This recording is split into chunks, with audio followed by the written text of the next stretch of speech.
from Monday to Saturday. We will sit and discuss before Saturday answer Adeakyia effect. I don't know Adeakyia effect.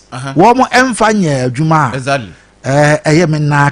But what I know is say anka that spate of time and our days yes I was a sad time and come sad in the year juma. So yes and to so bad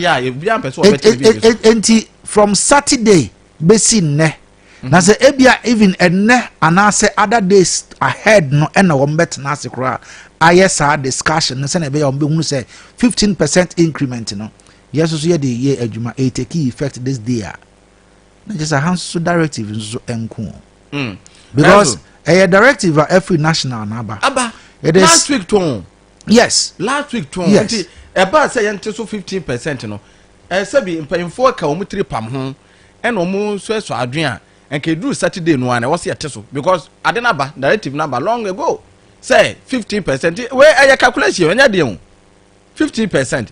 You also have 15%. You also for young Faru Kumasi. Oko Kumasi is a 50 cities, yeah? Yeah. Good. At the 50 cities, what divided 50 by 100? Yes. No one multiply by 15. Yeah. And I was amount 15%. The 15% no. And I make us say oh yeah, we calculation now. Ofa o phone na say there, we calculator hodom na. Yeah. Na wabo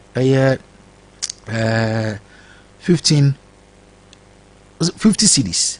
Yeah. The 50 cities no dividing by 100. Yeah. I'm so benya by 0.7 or 0.75 or something. Inti okay, we dey ma for calculator na menye this here. 50 cities divided by 100 times 15. The 7 cities 50 pesos. Do you know what say? Lorry fare about 40. Around 43. Yeah. So you do 43 and now you say 7.5 into 7.5 crowd. You have almost 8 cities into the year round on a 7. Okay. Now almost 43 cities. Kumasi, I had to Kumasi. That should be the fair. Yes. You know them paying for the bad pay calculation. What calculation yes. So 15%. What was 15%? And it's a 15%. Then to Kumasi should be around 43 cities or 42 cities, 50 pesos. Exactly.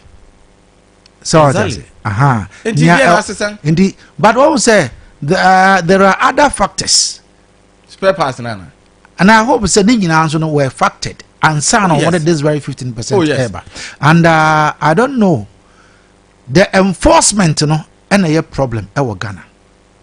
Because we share other areas but be crowded done in Toko. If you Saturday no na drivers ni be say Saturday no we are monitor news. Na ebi mo atete so drivers na atete because directive ebi mo atete so ebi mo so NT man nru 15%.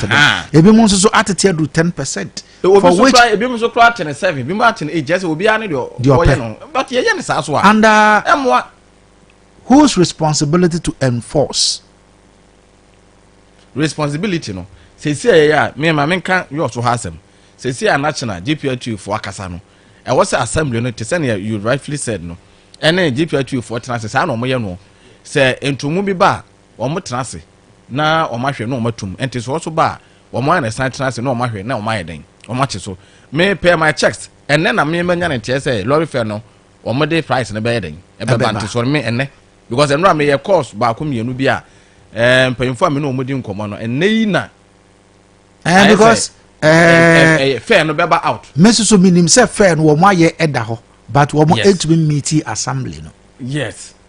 Yes. But me who say we no it has nothing to do with the assembly. Sa na ya omo ye no. Say na be ya enforcement be ya adwuma. Be ya adwuma. Yes. Good. Say na be ya enforcement be ya adwuma. Eba see tutuma anka wo dey consult the assembly. Sa na omo ye no. Okay. Eba ntumu a sa na omo ye no but dey do ba bi omo ado omo peye. Yeah. If you send a directive, no, I buy a second, you 15% now. I call my tomb. I don't put the one assembly no crumb. I want my assembly no crumb. But this is what I know. I know, say, womo any assembly no be share. Yes.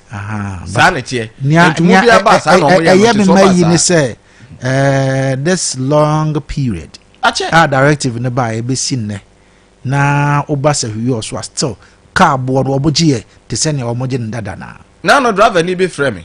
Or frame wa catch me say oni me dim komo na say ano lorry fare na passengers per se omote so no na omote so say from anya passengers na pe e to na say anya passengers so we GPL to you yeah you ko a wo ka na wutwe no modom and it 50% even with the 5 cities or so now omote from you also juna sinakwa no it should be around 4 cities 20 pesos or 4 cities 30 pesos. Yeah. If because I was at 70 fiber, yes. And if 4 cities were, yes. I was about to say 3 cities 30 pesos that way. Until yeah, sure more amount of money beba say because I was a reduction in your jumo increment by and betum. My that driver no yeah accession be say o ma to petrol mo be maybe mu be me nsan no bi a mo amantum and into what brand say o mo yes so beto petrol. And na national level o mo hu ya o mo dey yan. Ayo. So o mo yes so beto petrol man ka you also to join us na ye 4 cities no enka ideally na was enka ye 4 cities 80 pesos. You also to join us na ye 4 cities. 4 cities. Oh, okay. Me more from Kesikrom. More times ya me to 5 cities in you say. Oh, okay. Na say on say drivers no bia na adwen aka yes wo de na mo. Drivers no mu bi. What this kind of man na aya kokwasa so what say ma na okọ. Wa 5 cities. So we need sisa. No need sisa abende. Me ma fro ka bibira wo bidru sura wo se me need sisa. Na woni sisa no so pentema bo adwuma obetime agina wo say si fo ko pente sandrem na wa jama nipa no wa ba ye wadwuma na sika ni kwan so wo no wa je wo eni ti de aka no mo fa say excuse so dem ma say na nka wo say ye 4 series 80 pesos eni de ye no obi enti na che say nia enura obosom betena ha kan na ye ntro obosom meka kire wo sense mo be kan enura no boa ebia ne wo wate say ye ba bete dabi obo wo mo aba so se wo mo ayade wo mo te fe so kaya so me so me tie aka cho so mo nte hwe so na me free fie bai nye se ko mo jemi ana mo jemi o mo te so ko yin eno me ko dura se be se 3 times iska ye jemi ana ye jemi o mo te so ko yin e to obo so me prove nche me ana pe se eno me ka me free no o mo te so ma me ana me eno rushing or taxi driver me fa ne car e ko dura se me ko dura se ba be 2-3 times sika wo so jemi sa na o jemi na no ayekọ sra prince e wo tano sui hwe lori fa ituai me bisa praga rather na say na mo ya si atete ade so no wo de on tese wo say omo ntehwe na omo painfo ne say ifri dwade ko mbehia na omo hunu dombe omo ka say omo nte so a wono so bete so old price na ni pia nji obosom no no say hwia no onanto different place ana ena yenso yananto different place ana ana say ebia wono na eja oye former honorable nti nipa no ateso de amano meaning where is coming from but sapa so mate ache for them friend no man kan se ache lorry first one fa che be hwe wo phone omo etu kwa ifira akonzara omo kwa akontomra omo kwa asanwe so omo kwa dwabo so omo tu kwan ekọ eyo so ha Kesikrom Ademra Old Town omo tu kwan kwa ba bia no yemisa say college ne be frɛ yemisa college si ache lorry first wo se hwia omonka no mo prove me wrong say oh mistake ade okay we twa to yate so ene omo ema ekodwoma kodidwa ye lorry first ko se bia no pay aye ka say no mate so dia ene minim because I no pay dem nko dwuna se na mo me free fie ba no sika ye je me no eno asa na ye je me ano pay sa na ye je me and I know say lorry first ye te so a omo de announcement ne ba media houses dey say yenye say from her to her ye ji say na be ya enko fantinyu aso man to kwasem na ade no omo ebe ede we ne ba na ya ye ho nkabo ama obi ate say from her to her ye ji say from her to her ye ji say from her to her ye ji say but we be am I enti dey na kire say ya te so enti obosom minim where is coming from me nua obosom enta minim where is coming from say ya te so e bia na wahunu say ya ye nkrata asema ya te so but in reality no enya adwuma because me no me ne panyin bi di nkoma o ma me tia say o ma ya wi o ma tete so na aka say o mo ne DPR2 for ne bi tia ne pe ne obosom kai which is obosom car of 4 year no nyina ya tete obosom ba wo de moto na ba yo enu a oboso mo ba ha me hu no de moto ne ba wan na na ba ne se obeye sa de no ne moto no oboso de ba oboso se me bo a o me prove me wrong enu a o de moto ne ba wo se ne helmet kama me hu no dwena se me hu no dwena se obesa me hu wo dwena se enu oba ha o de moto ne ba enti wo ba no ye nti ka abo so e bia patrol no akoto na ya teso no ho asem no wo ka na nya lorry fa asem Messi facha ya be dance ni ote ha oh kaya so me so enu a me ko dwena se 2 times dia gym ya na gym anopai me fa ka wo fa po na me duru kesa junction na me nya ka nti me nante ba ni mu kakra be duru alent wati ko junction area ho e na me fa apagya e be duru ye ka ne sen Lion Peter ho na me nya ka nti me nante from Lion Peter na me bai dia ne yate so no yate wi so yente omonte hwe so 0536 304072 omonte so ne ho to yen 02222964 omonte so na adwane mra fom eniema mra fom lorry fare ba fom a e affect bibia sesi a yetete petrol so omadi so mfa so ache is about time say yen so yedi omo so mfa so bi real situation 0536 304072 0322296342 hello good morning. Good morning. Good morning. Good evening, Wasem. Pacho, them lady is an aspect. Aravim, Maminti on a pay. Pacho, Yakupon Sham on the Monuma Pa, Moya Master Shimana Gana Mina. I mean, Chia was tearful now. Now, may you be a me say that time by me, yeah, Juma was an aspect. The Piarada, Mr. Pragium. One or more can almost all Monteso da. The son say, mmerɛ bi baaye na entumu bi wɔ hɔ ananka wɔ sɛ ɔmutum ɔmantum nti ɔmantum yi deɛ nsante so wɔ nso deɛ ɔmonte so yɛaka ɔmo deɛ ɔmo sɛ ɔmonte so na ɔmo deɛ ɔmonte hwee nti deɛ ɔmo ka na ɔmo ka nti ɛnyɛ ntorɔ sɛnea yɛka sɛ mistake a ɛka no ɛyɛ nokorɛ paa sɛ hwee adeɛ menim ɔmo a motu kwan kɔ akyirikyiri ne deɛ na sɛ town running for one day of Pia so. All right, but I say I have him lady no so there 0536 304072 0322296342. Cardboard ya teso and I and teso baby I want let me know. Hello, good morning. Good morning. Good morning. I jump at your dinner was Your friend amazing selfie jump. Meet you. But you can't scan it.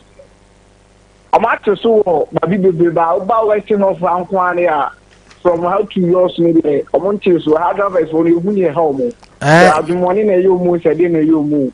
But I had a ticket, so I'm on person better so. Sana who can be my here. Who free jump or ever you I just say. So yeah, first I 25 cities by the 25 cities now on Moji. Okay. And support to I must have to be. All right. I know, and the petrol and no must have to be him, and I will honor. Cecilia, you know, I was here to swat as so. Nien take a crown conference. Hello, good morning. Good morning, sir. I jump at your wedding. The friend of Swamic is a friend of Paco. As my you. You say, Omokasa, Yatiswa, no Mubua, but Western of Hadia, but Pian Yatiso. And so, all can now moment did that union company for Omoto Yatiso, the Bien Yantiso. Or my inquisition, Mr. Macassa, Father, don't know if they are over for. Thank I to Petro Manka, what that I walk cry and two Mukra Becca, the class and the bar no more the country. All right, yes, you that was say. Yemfa your last caller na yemfa AC ewa say. Hello, good morning. Morning. Me ba jo udin was. Akayasu Mr. Kofi Mr. Yatanso. All right, Mr. Kofi. Ye ti wa do pay. Yo, mo pe ye mamwachi e duma pa mo ba mayem. Me fa akonya we suntia asamo agika asamo bodu. Eke obatanjo. Bana ya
Hey, asamu.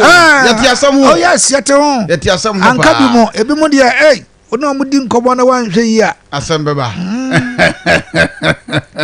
Na boss unim se na mo ka fe ho asam na me se me hwe me se me die wa ha. Me nim adafo bi di asende me. Oh se dey. Na se nya wo kan ya wo se enka you also to dwena san. Aye 350 pesos. Oh okay. Di boss, I don't know. Just say yeah ma ba bro ba mo. Oh that's the best dish bit mateki. Yeah brunkofo. Oh that. Oh yes. Dabi. And they say you obi ya we. Dabi. Obi ya we. Dabi. That we dey say di etwa nto na obi boni trim. Say na ye kan. Say ya tum we anyanto. Say ya tum wa omo atum. Yes. See ya teso abonte so. Wo mo ante so. It's so simple to boss we yama. Any homa. Ya brunkofo mbete so. Eh. Say yes asate petu, yes ate so kra petu. So dey na see. Ye nyan kase ye die ho too much. Eto koto petu na wo ton 50 cedis ene e bia 40 Ghana no. Ade tena so hu nua mabo say. Ya te so nti wo so o fe no so bete so. O piska dodo. Boss, be see am fama. Ya dia baba me betima boy. That's the best decision betima take. Boss me chao. Na pomo. Bugatti. Esa jora. Mempento kwa. Boko. Boss. My fans. Boss. My fans. Na adawa fonwo. Oma yese nkrofo bi. Hwan mo. Omo de bia omo do mo kire omo. Nkrofo bi adumayefo bi omo ya ban adumayefo bi okuru a. Ban pese me bo omo de. Aban adumayefo bi. De bia omo kire wo. De bia omo do nsom do omo ahwo kire. De bia omo do omo ahwo kire. Aban adumayefo. Adraba fo ene mo de ti krom ha. Enu a news at 12 na ohwe aye. A national communicator edema a GPRT no okasa. Se we die won podo de ya cha opa o. Wase osrada of nya so obi anye obi ante so. Na eyem wo fa ase ne mu nua na mabusuafo na mo form mu committees na mo ede mu wo mu no. Eti wuti anya si anya ska ntwa o because anya ska twa kala fe from to Accra. 50 pesos na wo ya free so anya si ntimi ntwa. Ba se ne se obi se ye tu mu a wutu eti etiso a tisno obi ahwede ehiha no umi se omo 5-6 ade ko dwena se a no aru kokola la kokwa sabe se mere minya 1 me 1 mi tu susu boss me 1 ri ehun ya mi o eti mi fro Canada ba no ye won se an o minya coins me no be ko station mo akopɛ coins sa 1 series no eti enei kakra na omu ye free so omu yin free so na se omu tuma ye nyina yetumede yetuma kabia momu by say so obi awo ne mpanimfo mu dada no mo se pragiafo obi taxi fo obi no ade no mu mpanimfo no mu nkasa se mu nkoda no mu ntete so ne atete so ana bo so mu ni mpanimfo bi za so mu na mo ye mo ni so chama dukwasi ewo ho oye GPRT eno ko be kwai yes be kwai no ebi mu drivers speak to the microphone drivers ni beje 18 cities ebi mu je 15 cities yese yenti ade no so by 15%. And I so fair na omoje from yours to Bekwai no Jonathan to Bekwai 18 cities. And it approximately say what take 50% of free 18 cities so 15 cities. You create win some dozen. It boss me dey say na me kan no. So mo mpani for so wo ho. It pragia for mpani for no. Na ya free o mu. Taxes for mpani for na ya free o mu say na de ne kro. Anya sa boss be yanto kwasamo. Okay. Because obiate. Wo mo ombeko no ombeko. It's obiate. Say half for na mo ye. Ba bia ye ntwe. Boss wanya kasi ato so. Ahade. Ne kumasi unu se kumasi 42 50 pesos. Who free ha Jonathan Kokumasi a. Esa a obia ya we. This is 50 Ghana. All right. Nesa prono enesa. Bugatti yanko edim na adwuma wura abegina na. Ahade. Okay, yanko edim. Ayi fa na mo de fa agudie mu nse yanko. Agudie mu nsam nyame yar mo chagi mo chesi wonti. Ye wo hu nsem bre. Enti yanko ara no. Ai, peranya tu.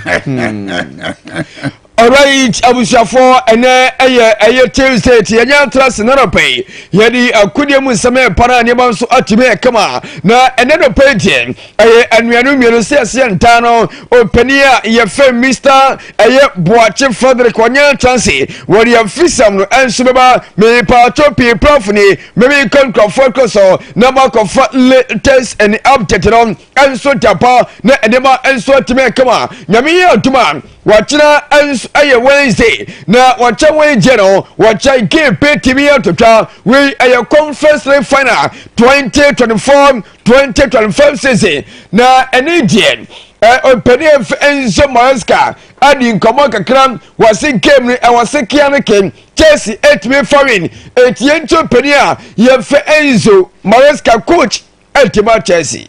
Pleased you the most about this conference league run? And the journey that we have done, I think, has been an important journey because give the players the chance, the opportunity to grow as a team because you play so many games, and also I think has been important in terms of build a winner mentality. So overall, has been a good journey. How did you approach this? If we go back to the very beginning of the season, when you knew this was on the cards, how did you want to approach this season? The difficult thing has been, to convince game after game the players that that was European competition, and every game you have to be focused 100%. Otherwise, you can drop against any team in the world in Europe. So this has been the main focus of the season, and I think now that we are at the end. We are close to win the title, so I think the journey has been a good journey for all of us. What's it been like with the best coach in Wakasa? We penia ye fene Enzo Maresca and also say ocean is a competition one boy Enzo Honma. What Timmy say it has been cool for them. Now Seniman so Timmy Koyepa and Timothy my friend Chelsea so far. Chelsea are unbeaten and so a conference like and Timothy Koyepa and Timothy your friend Chelsea the process Namia Toma and you watching by 7 p.m. against Rebel Tisno game no Timian to na base player ultimate Chelsea and Pentia ye Felico Poma and so then some kakram and so etuja. Major final for you. Are you getting quite used to these? Not really, no. How do you approach them? Just the same as any other game, I think. How do you feel about playing in a major final with Chelsea in this competition? Yeah, it's my first one, so I'm excited to play, if I play. How does this final compare to the other ones that you've played in? Not really any different, I think. A final's a final, isn't it? And everyone wants to win, so. What have you learned from the Kompama no obi on peka sasa eti Saudi kasa tatana wonu answer no wode mo short sa na okwa mi sara obisansa ene final game here o ba bo no se no se wono emiti ene previous one and was every final be final was final be important eti on the game je Chelsea ko na Chelsea akọwini na be benso atimi ayekama we eya bantia ye feri ko pama he akwadai ball me se ko pama je ball tanta wachira se krabon to a ye mesia fewia na ne park so no eye dasa bema na koyin efie no me no masina so diet Kamo de buta and Jalabia and Tasas bar Abeji Fero and Debia Allahu Akbar Debia Sa 812 Fero na mayen kotima ye fe rare betisa wa mo so pay ye fe Pablo one so the sema to twa was it Chelsea enye fem. How special has this tournament become, do you think? Well, it's a tournament quite new. Thank God I already have one cup, and listen, for me, be the only one who has something in football that is not easy. It could be an unbelievable share or remembership for my environment. So I'm really happy to have the possibility to try it. You won it with West Ham, of course. West Ham hadn't won a European trophy for 60 years. Betis have never won a European trophy. I was thinking, are there maybe some similarities between West Ham and Betis in terms of clubs, big clubs, history, big fan base? I used to say my ex-teammate in West Ham that Betis could be the Spanish West Ham. So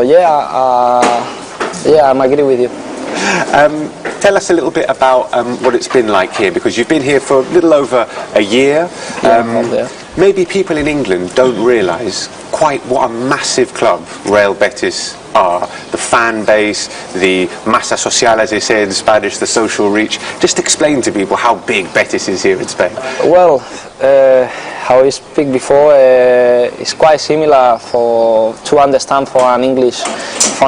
Eti wey player o se ka tima ye fen Betis no na ono ye fen Pablo akwadai ball na so watch bema enye Chelsea so na pe kai eti ese Chelsea empire bo nyina goalkeeping department se bema body bank kwadai wo metima save boss no na enye man so tibe kwasa Chelsea team den e defenders midfielders attackers so mina en so tibe mo goals passa eti ochire game no e betimi etotwa na enye man so tibe kama na eni iron right onu peria ye feli carry again come on peria ye Enzo Maresca say onya communication to say UEFA Champions League yentin kamori kakra.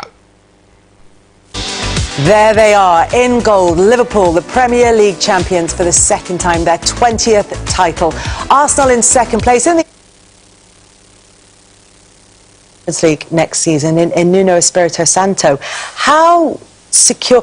I was reading a really interesting article on him, which is it's a very complicated decision to make, because again, it's not a style of football that people necessarily warm to that he plays, but it's been incredibly effective. It got them to the brink of Champions League qualification. They've fallen short. They're going to be in the Conference League, which is way beyond what their expectations would have been, having just been in a relegation battle last time around. And yet, do you keep the manager that takes them there? Is he the man to progress again next season? But it's not I don't think it's as straightforward as saying, well, he took them to sixth and therefore we stick with him. I don't know. Well, I think the shock in your voice kind of sums up what we all think, because obviously he's done a terrific job. But Marinakis, he's a guy with a big portfolio of clubs, big ambitions. You know, he's managed to spirit Edu away from Arsenal. Goodness me, how you know, you've got to be thinking big if you've got the capability of doing that. Now, Chelsea will be back in the Champions League next season after they beat Nottingham Forest. Chelsea will be back on Champions League now. And yes, Chelsea team again. Emwa de papa enya saketa kwaeti enya yami ato wachankem no enso ebetimi adodwa na bentie fe levi Cowen one ene legend Edmund Chelsea sansa na no game against Nottingham Forest no one ene shot the only goal Edmund Tiba ye fe Chelsea after game no Chelsea supporters and send some for ye trip Paris Bema ene oye hero Edmund Fansama kan etuja. How did it feel, first and foremost? To win or to score? To score first. It felt good, but obviously it didn't feel real. I knew there was still I think it's 49th minute, so much time left. I knew we had to stay concentrated, not let it get to our heads, because we had to win the game. Yeah. You boys really celebrated that on the pitch. It was a major achievement. What was it like coming all together as a group? Yeah, we've worked so hard all season. I look at the boys as family, and we all worked for each other today, as you can see. We're over the moon.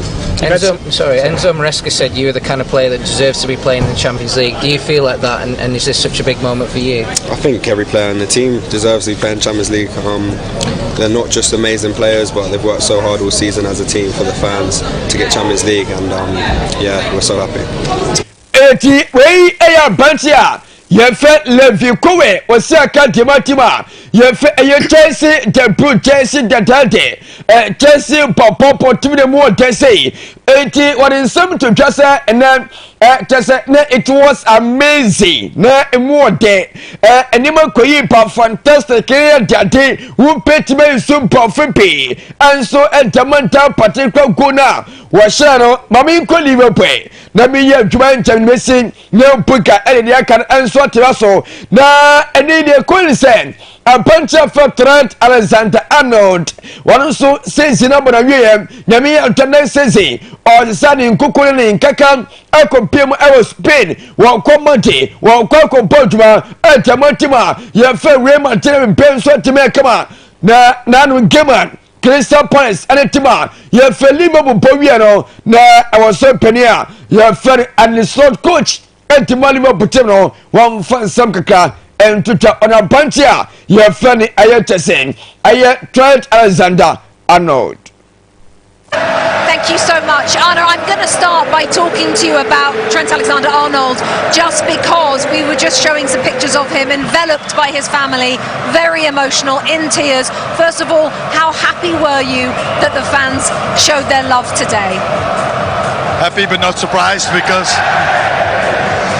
I've been here now for one season, and I think I can fairly say that these fans are different in a positive way. So the amount of time they've helped us, that they've supported the team. So for me, it's not a surprise that they did what they did today, because I also think Trent deserved this. You understand why he's so emotional right now? Yeah, because he's leaving an unbelievable club to play for, and that is what he knows, and this is the only thing we as a club can do to make it so hard for players to leave. Some of them don't, like a player that they sang for a lot. Eti wey coach ya your friend and slot ma me for him to na and there was a emotional na tuba me and tell you among 40 so na dadia na ma me company your friend your club na o me ka company bentia your friend ayet Trent Alexander-Arnold supporters be huru ni kakra na club say two side time no the team nkapo dumno san say ehye pa ayane say enei aya apprentice friend Arnold aya adwuma atema Liverpool team no at the end of the day apprentice kwa na supporters ehuru no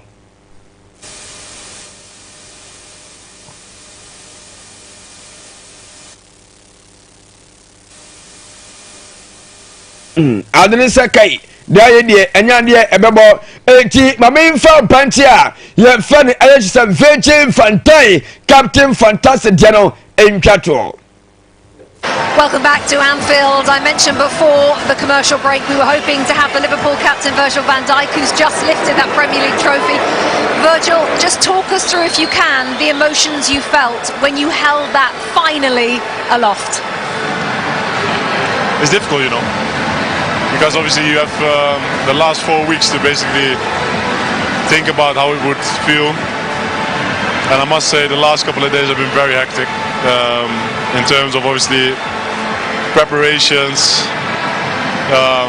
I'm a good planner, I must say myself, so I like to plan things accordingly, like very strict.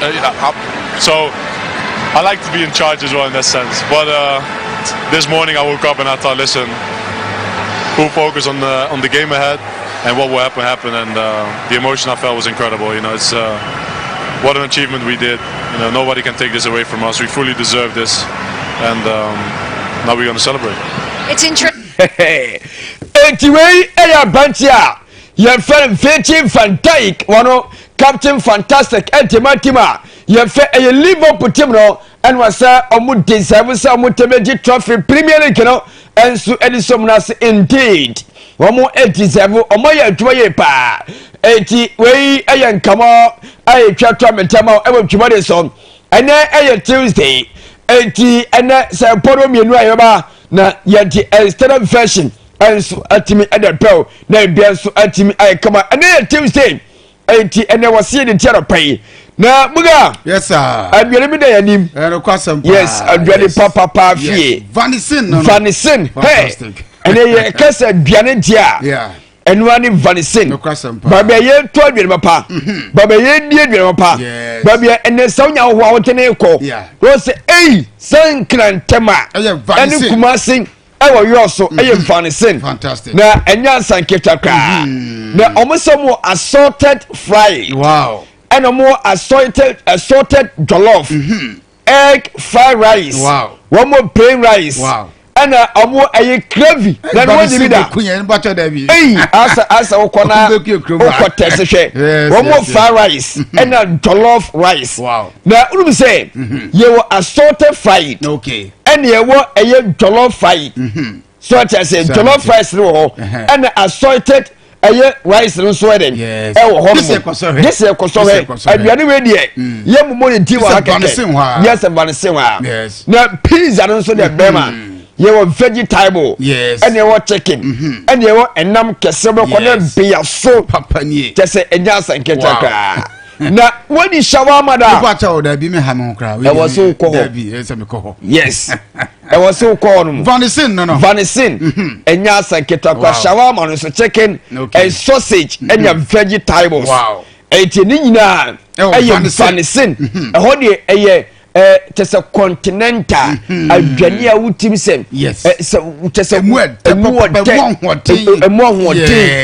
modern food adwane a beba baso eye vanessa enye ba bia na woso kotda didi enne se unya hoho wan kasa so e wose one day so ye die papa kakra mesi obi timi from January to December ana yefun bia da o me no bia you say pinti bia da me saa no wodi saa na de ero de no obere na se wakwa asema do oba wie se wani aduan papa da eti se bia kra kuma tonim vanessa na ba adwani papa fie na also we kokokromo e wo dwena se kokokromo wa o ben PBC depot ha okay buga me yenjo mo number me yenjo mo number no number ni 053 765 6503 ganya abotire bonfo 053 76 56 503 and as 024 150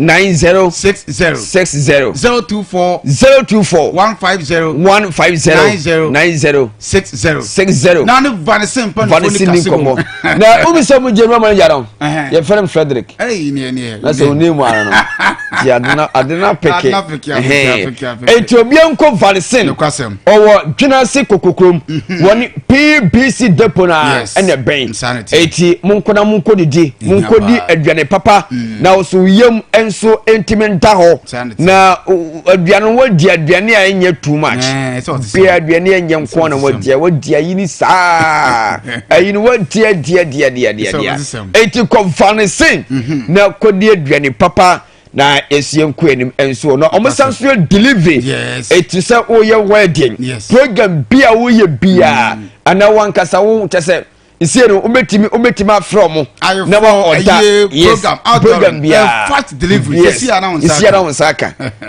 saka nti ni nyina eye vaccine to bese omu deliver the mawa number na be fere na ono ma din ko bia nso timi kama abuga junior say Ghana squad number eh na sam kitwa be di unkomo nice one be di unkomo say na be na wo game no na me admo china china na easy cry o che blasters wo game china Black Stars Yeni o Ghana Blasters. Buga mpacho yinti afisem. But I say some for prof na mo ten kasa na pay odi am no nsem e ababetom mo best sports station hanom e Liberty 92.7 fe ba fi na fe afisem a yensa ka de nsem pie no enso atimi e ababetom e ofidem ensam ne dosom enti ni nkomo ka kan yad mo tena the Ghana Black Stars our land way e Unity Cup Ghana and Nigeria enti tena de kamun to afi obetima tam ne mpa go afi o tena Assemble to 7 p.m. and as I game way, Ebetima Cosina, players I would work coach and did Otaro, Aton Sadia from 1D, and I did this way play and it at the Lawrence Atizigi, or Sinaka Edema St. Gallen, Benjamin Asari, Sinaka Edema House of Folk, and after Joseph Tatana, Osaka Edema St. Patrick's Athletic, Gideon Mensa, Osaka Edema Borto, Ebenezanan, Osaka Edema Red Star Per Great, Mohamed Salisu, Osaka Edema AS Monaco, Stephen Ambrosius, Osaka Edema St. Gallen, Esel, Osaka Academy North Texas SC, Razak Simpson, Esena Academy Ndechi FC, Mahmoud Kamaratini, Osaka Etima Mediama, Caleb Yirinchi, Osi Academy FC Nottingham, Abdul Salih Samet, Osi Academy Sunderland, Ibrahim Sulemana, Osi Academy Atalanta Bergamo, FA Abu France, Osi Academy Circle Brugge, Masjid Ashimerum, Osi Academy Anderlecht, Abdul Aziz Isano de Kwa Barcelona, Fani Netino, and Panifato and Sa Edia Freno, Lawrence Jekum, Osi Academy Circle Brugge, Christopher Barbonsu, Osi Academy Genk, Jordan Ayew, Osi Academy Relegator Leicester City, Thomas Asante, Osi Academy Coventry City, Felix Afenaga for 3 years now, Fena player at Osi Academy Juventus Next Generation, Afe Pampoku, Osi Academy Kumasi Asante Kotoko, Mohamed Gaddafi Fuseni, Osi Academy Union St. Gilios, and as a Nasam Kitwa Gran, you know, what the players in the Bincani answer, Edima Prepra. And to Mantua Kwanya, Ama Messia Kaim, Obit say Abdul Manaf Nuruddin Wapra, Abdul Mumin, Tariq Lante, Alidu Saidu, Ernest Nyama, Daniel Kofitre, Abdul Fatah Isahaku, Inaki Williams, Joseph Wallacott, Patrick Flavor. When we play some for what etme plan, I won't be Mohamed Kudus a pro, Antoine Semenon, Elas Osuna Fay, once for Connect Toffa. When we play some for Antimania, now one Kosiaka, Amo, my gun, I don't want Serena, no day, but it's called Yetna, Nessa, Adadin Busco, no more come call himself, and more prayer coach and Yedo to this squad, number 2 Jano, or Casa Piece, where dear. Ghana, in Nigeria, you say the same level. You say a coach and someone, I will tell you.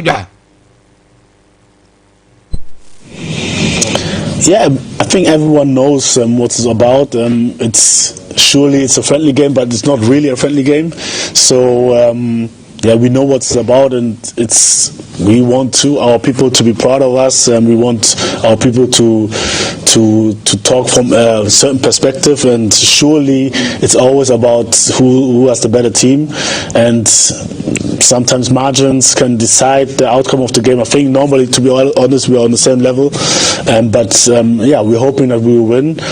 Well, we get some coach and the Otaro, the two guys, sounds like quarter bon Komokaka. Now, see where a big test at my place. Omunya Konya, na Omumesia kind, and for Emma or my Ghana, Otaro.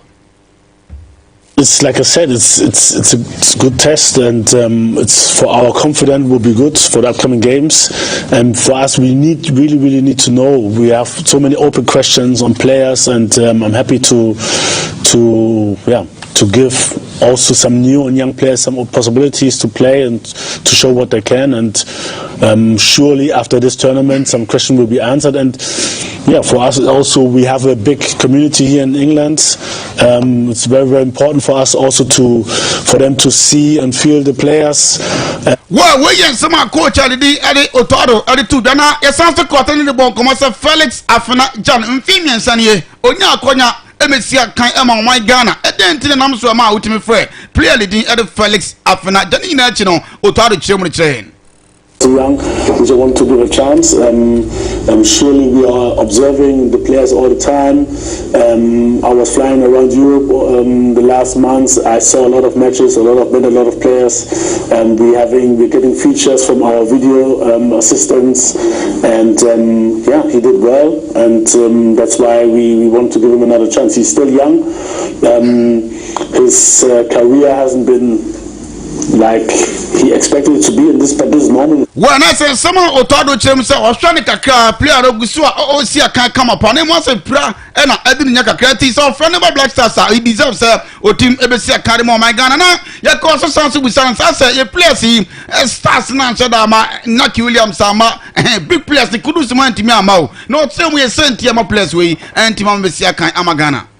Nike has been out, for example, for 3 weeks. There's nothing we can do.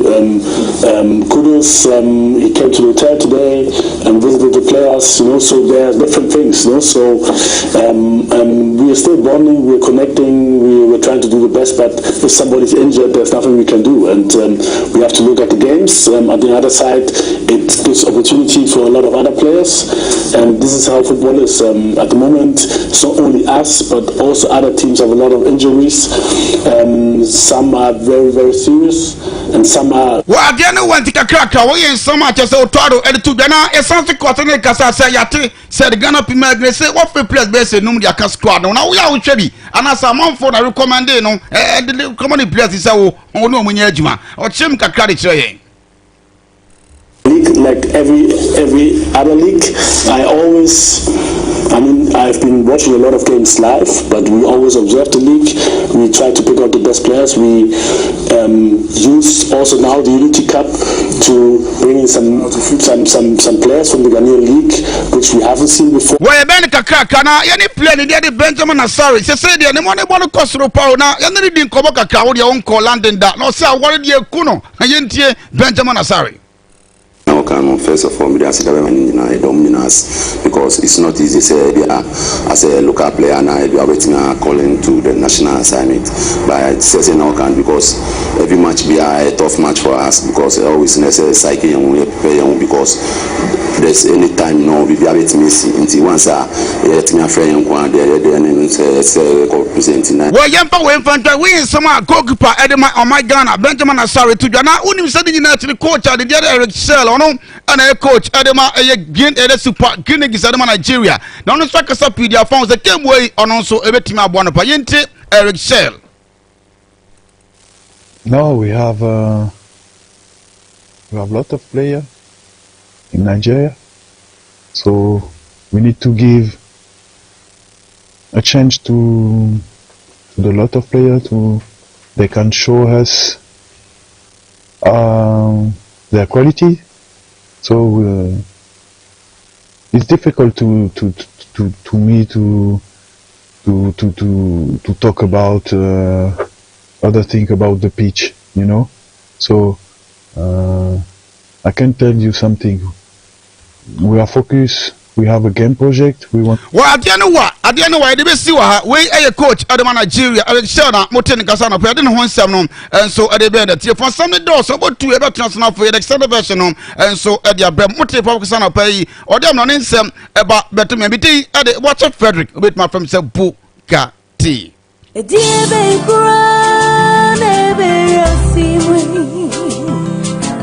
Not a crown any penny out of you. You're a one, not a near way. Malaria fever, don't tabia. Typhoid fever, don't tabia. Body and menstrual pain, don't tabia. Ever mission. Cold and jointed, don't tabia. Loss of appetite, don't tabia. Mono, tabia. Ever mission. Say a kunua, don't tabia. Wonam ya wuya, don't tabia. Onu matuna sound to me, tabia. Ever mission. Aya ni dani, don't tabia. I want to do what, don't tabia. Mono, tabia. Ever mission.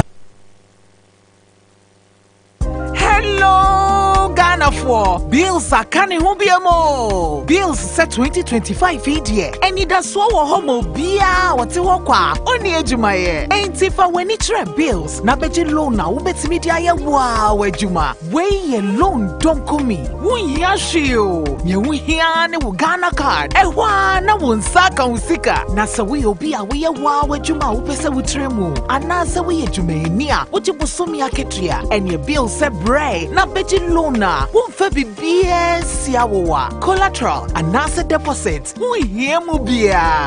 Ain't ya feed ye. Bill se si ubia wuni ejume bia ye. Ubetumi abeji loan don't come inubi. Na sa wut's nefie na we nye sika nubi dia. Eye wow. Ain't ifre bill se siya. Ewo 0596-920-833. Ana 0302-200-390. Na wetumi echiawo bills. Nemo HSA Kakrawo.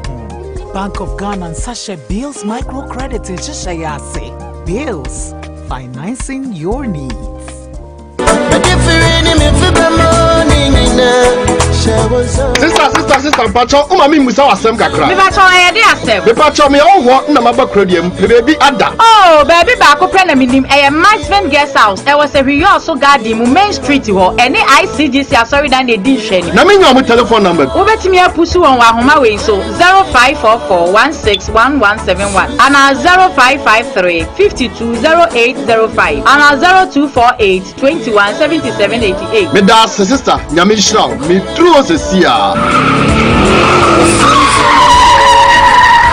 Oh, something you for kind. So Ubisa for any la quayampa. But that's sister yas. What me husband guest house from a better hay. Madanda ho. It is a madame fee. Husband guest house. Nyami Eshramo. Eya ampa. So all who near Kasiakasi and Swuku. Husband guest house. Eya full air condition. Room pia on air condition. Mattress papa bi. And what's on Joe? Put in the pia ho. Okona Kodawa. Eya sumjio kwa. Car park. The rubber parking car. Ewo. Security so eya tight. Oh, Husband guest house. Adofo sa opesa wo da na wasum jo dia. Eni agi telephone number ya mede mawe. Eye 0544 161171 0544 161171 anasa 0553 520805 0553 520805 ana 0248 217788 0248 217788 enti ubenya Masbin guest house. E was a so garden mu Jojo, what boy o? Kofi, man can't trust him a boy in your drama. What can you mean? And can you not see idea a hameno nyagro cra? Na say dear, Manya Yarisa. Kofi, Manya Yarisa, and Naka Krabby and Mema also a daughter Heba man capsisi. Annie Jojo, Manya Yarisa Mritiawai, every say, my share also a daughter Heba man capsule. Menum also a daughter Heba man capsules, Naka Krabby. Me sisi yadia na a hameno, Nina ko, Ampara, also a daughter Heba man capsules, yes, see yadia drew, and unti. Me kamfu also Dr. Herbal Man capsules. Ama obiara owo sisi yade. Adroyi enye ma hemfo. E ma wo ma wo manofo. Ene mofra wo nimfie dumienu. Obehu also Dr. Herbal Center ewo atwoma yabe. Wo kwada so kwantempo ne so. Wo po also Dr. Herbal Man capsules dodo atua. Frɛ won wo 0242702662 ana 0545355796. FDA agi adwadi nkratoyi atum.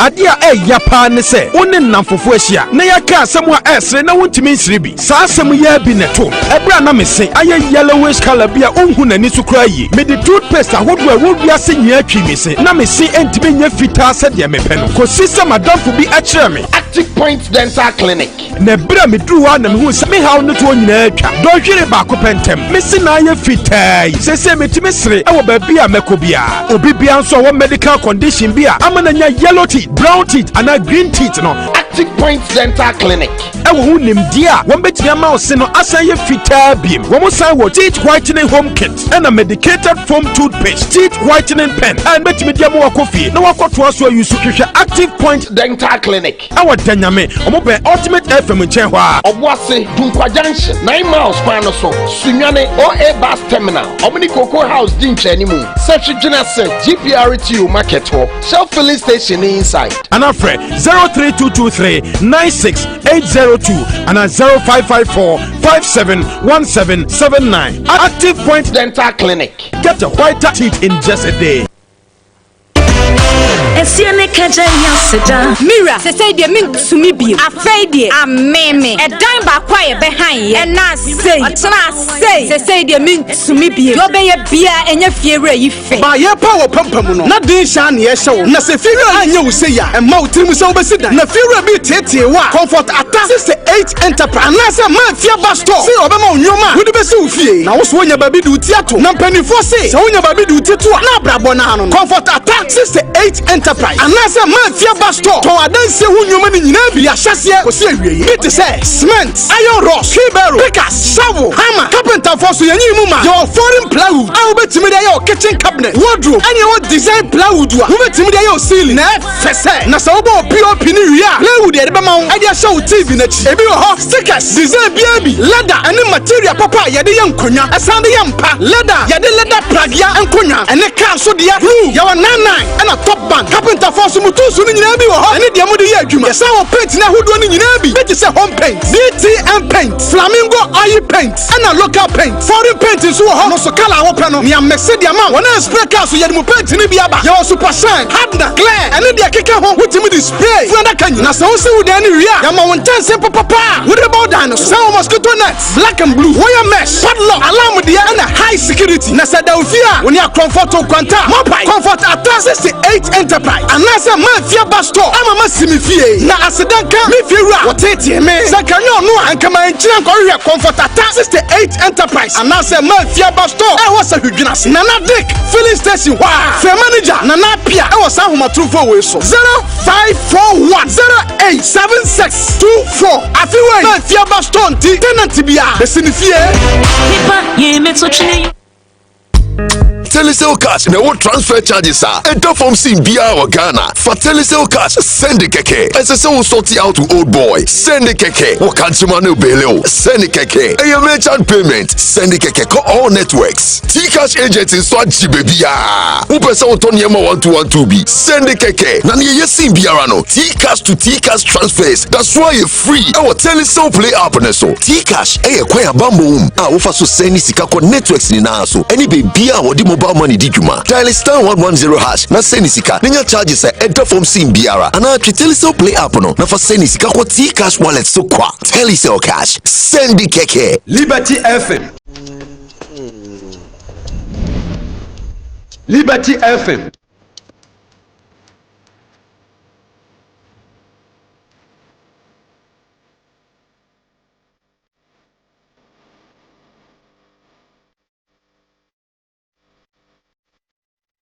Liberty FM.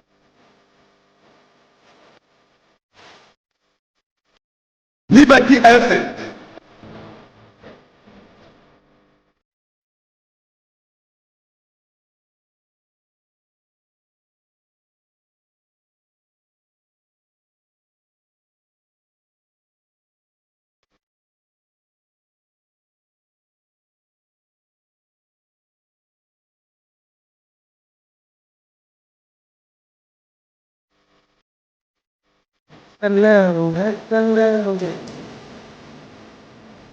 Liberty FM. For emergency. Liberty FM. Emergency.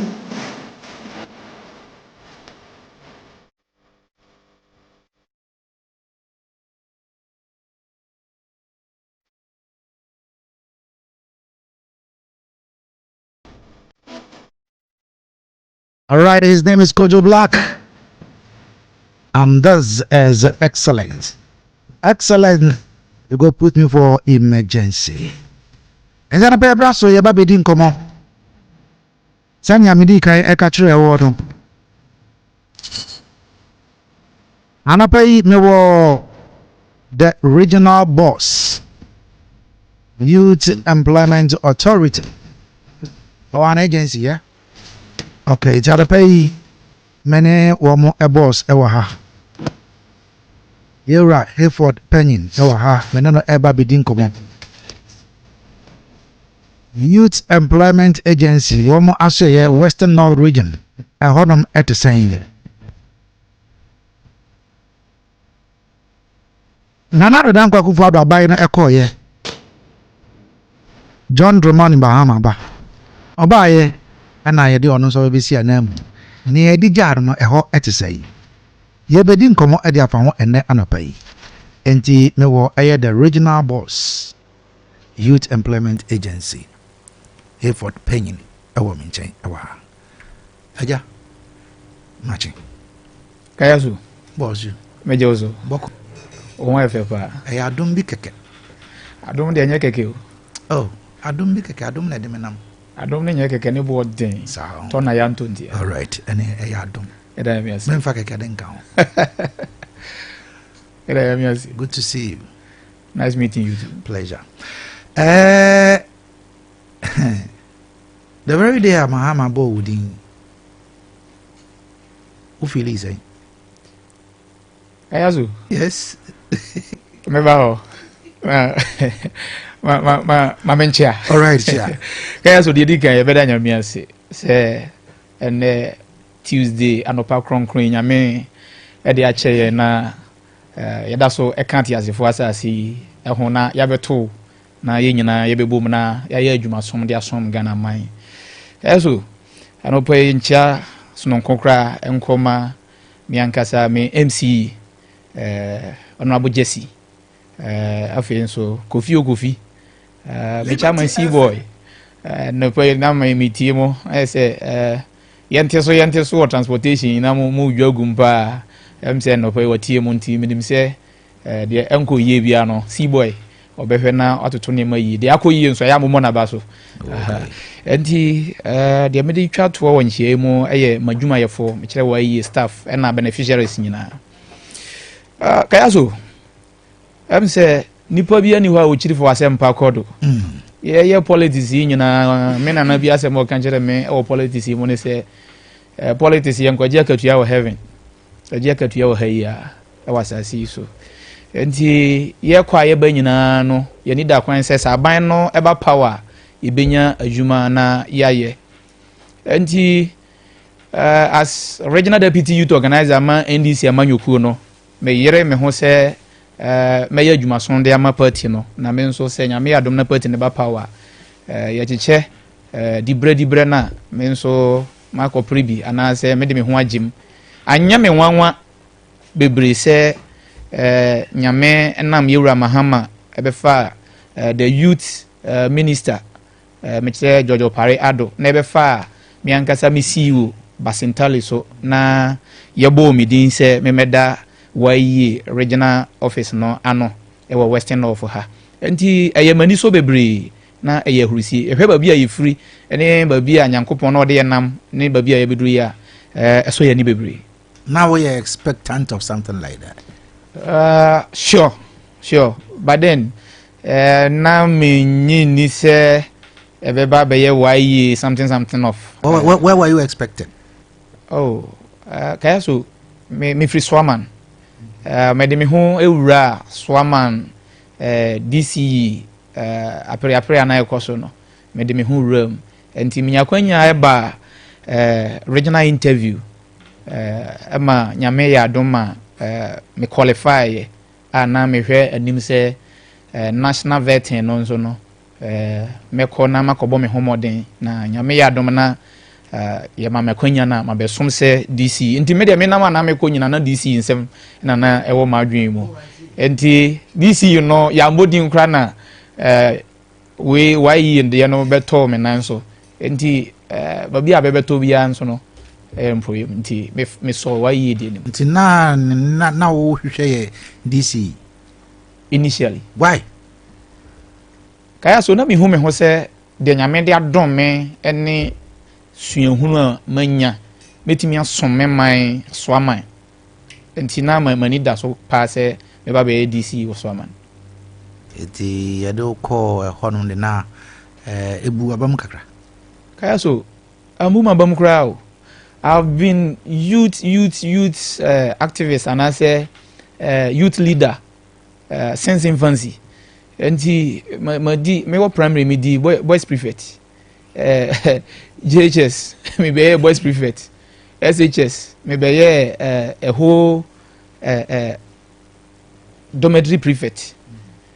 And me be ramanyo simon so no youth organizer sa na me do ba bia madui. Eti yede me ba why ye se me da youth employment ano no enye me wanwa na so mani nso yi pa. Eddie, as a regional boss of a youth employment agency Western North, when Mahama called your name, the first thing about trim say Adeakyia boy dear in any way though agency na ewo na niswadi hu na ankasa but wankasa aniswadi hu ben na wo pesa wo so de eba agency ni mu as a leader between aboa this very region. All right, so kayazo meda asibebre sa question question emodu na say leader bi ate said ya woka no ye de ubesi ba bia say liberty ha Liberty FM ye DBC ha no na de ode ba no na woni ni so ade hu won so a o ye host ha sisi ye won so wo de a wo de ba be kan leader ne de ne ho enti kaya so ye hwe a memi krum swaman dade so unemployment about 90%. Yeah. Enti o hwe agency no so ani so ade hunu a ye hwe se ye be ma employment enti mimi krom dia na esi mani so pa ne se daache minya ahoden na in my own small way metimi aboa ama wobi apaja na ono nso ho abehenhan no na ne nsa timi akona no one na busua ebe me de na ebe me fe na ebe so mani nso pa enti misi so no na mi ni bi kura no na me boa se titiri omo a omanya kwanya me se me omanya se me in a way se omantimi anko school no mitimi nya kwanya ede ngrofo no less than 10 asat me wo tertiary nyina no ede omugu adwumam se obonsua enro chi ya kura me ne ba ako because the empese wo ye na enye ono na oye na je se wo ya mama bragu ntimi ne kwen obepa ache yesan to aso enti me hu ne se youth employment authority boama amanfo anya adwuma ye na me nso me boama amanfo nso anya adwuma ye no it means I'm in line with youth authority no enti na eye me fe ye mani so enti me ba se me ba be boa na ma hyemu kena ama ye nuano mo a one way or the other omunya nya adwuma nya ye no ye nyina ya toto ye nsa apa adwuma ma o ma ye den o ma ye na afi nso no ye woman ni so ne se si a ye hwe a abefo a ye wo mu sisi a no eye computer ansem enti wo hwe me nsa ni fan abrante fefefe ya oti on na ye me operations ya me ni free crow back anything computer there yentimi nkan nyini mfrim so we have started grooming people send ye be ya omonso they will be equipped in sa computer ansem no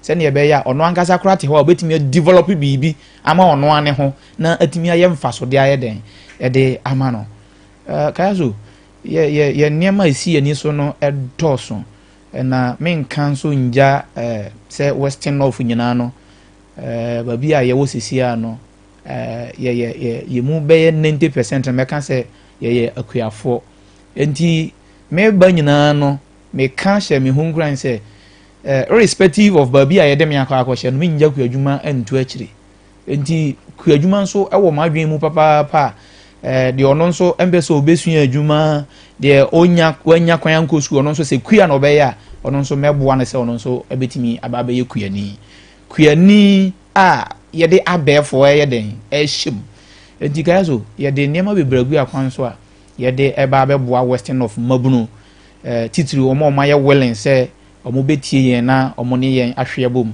na omo nso omo nsatimi akoma no oba what have you seen ewo honum say adwuma no it is saying how challenging adwuma no the few months our adwuma no yeah guys so challenges no edoso em say madikan kan unemployment ha no ade BECHEM ade besan bia no mitimi receive call saa kosi se mekwa akoda bebre timi ba adwuma even though ebia otimi call abe fonten time so internet no so ko hu se bia models yembie portal ne ade nanso opese ono ankasa eba behwe se bibi wo ho a metimi aya mana na enti course series of course director my view school minyanya adwuma nye ya director kwan be na ode me befa so director obetimi aboa me director ese yombe frɛ wa day in day out nipa no betimi afrɛ wa ne o chana obesi afrɛ next week obɛfrɛ very challenging yes eno ye blow my empire enti yeguso a yetoto yensa ye CEO nso ama yenya ntie as at last 2 weeks ye call workshop enti niema gu akwan so a ye de eba minim se na wotwe mu youth in community police ene fire you betting a be portal se bibi ansi kwan community police yes ena fire service okay yeah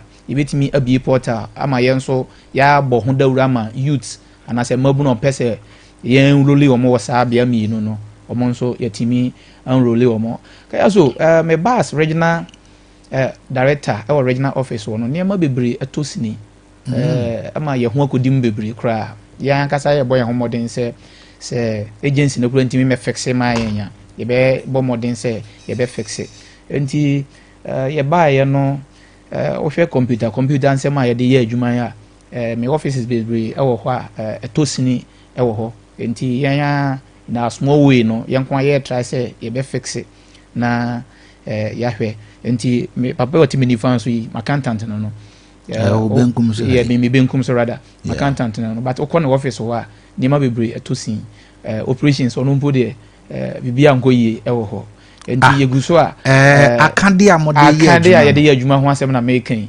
enti yɛgu so yɛ fixe no maako em say last 2 weeks or 3 weeks ɛna yɛyɛ saa nneɛma ni nyinaa. What did you come to meet? Kaya so yɛbɛto bi a function not enough medimia can say inadequate and define inadequate in here because even so by now but one cry inadequate. Yes, so your enough might be something yes, but your inadequacy no am person when what you came to meet our office one they may be to you know me as regional director no computer could be in me office.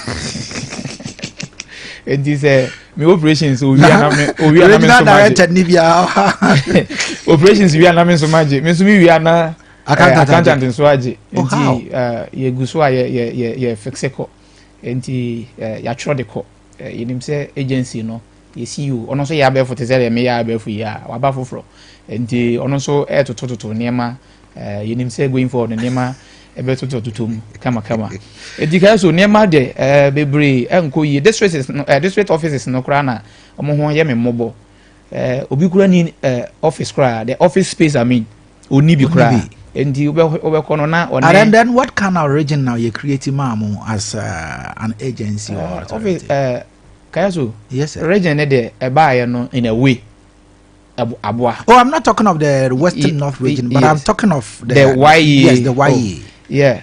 And also, I can say, yes, or creative my yes, or creative. Yes. With all these challenges. Yeah, fix it. Yeah, sure. Because you're living in that in Tundra where you find it difficult to get challenge. A challenge, mammy and mabano. Okay. But nyame beboa ya ma yehu kwan ya nyame de wa na yeah sure enti so anything humanly possible that you're gonna do yeguso aye fixe ko ayaso moto na metizo enti we imagine say me Kobia East na regional director me kan kire agency no embre me ska me de ebe high car makoba ko regional director me video no have we am the bachelor regional director the taxi na call ye what you say enti ye kwa akontomra na yakoka obi po bi sunsu moto na ye pia moto na medenam regional director oh sure onse me tontura kitu bi am wo no me kan say me di nyina me di besi ha na me di adwuma na na say efie nso oba no ne ebusuafo no mo nso ho bachelor mo ti magya no amomo na me strive for anti a challenge who say oh hear me pa well say ni awoti mu di anya de keto blue ndika so yeguso nkakra ndina me can district for no ho asem sure kaya so obekọ no swaman ho na me free nti omo de ye bo mi dina na menya emba office kra no na meta akọ district office wo omo nko ni omo office omo ne NSS for na NSS YE office na kura no kaya so endru wo ha endru space awo ha endru enti enyo omo nko a ukọ Bia East omo de no mpo de enso ani yoso municipal conference hall na municipal assembly no wo no yes dan ba kon can say agency no the municipal one no ewo enti any time bia this assembly no and as a municipal assembly no wo meeting ewo conference room hall no adwuma hot gi say me Crawford dey no ye den APA abonten enti space for my districts and then municipals no big blow mami pa nti eno yeguso ano so ye fix it so challenges no yɛde ɔmo kɔɔyɛ no ɔmo ntumi antena ansua adwuma no bebree no nso wɔ hɔ a mimi hu ne sɛ ɛyɛ ghost nti ghost names yeah because yɛbɛtumi atwerɛ sɛ ebia yɛde kokumanu akosua mansa adwoafɔdwo abrɛ master Hayford ba wobɛkɔ master Hayford hɔ no there are nobody like that.